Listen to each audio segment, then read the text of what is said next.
میں personally witness ہوں ایک فیملی کا جن کی والدہ کینسر کے مرض میں مبتلا ہیں اور ان کو ہولی فیملی ہاسپٹل پنڈی سے یہ دوائی مفت ملتی تھی. درمیان میں ایک عرصہ آیا کہ ہاسپٹل ان کو دوائی نہیں دے رہا تھا, لیکن دوبارہ ان کو وہ دوائی ملنی شروع ہو گئی.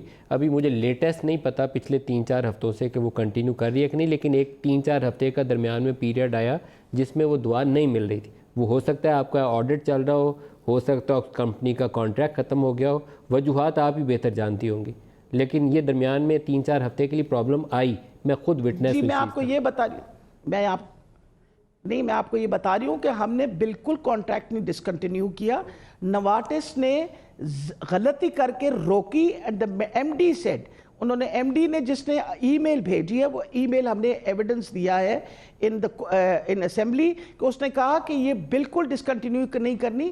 Patients should get all their medicines and that is why it continued after we told نوارٹس کہ ہم تو اگر آپ نے اسی طرح کیا تو ہم FIR لکھوائیں گے, کیونکہ ہم نے تو کانٹریکٹ آپ سے بالکل ختم نہیں کیا.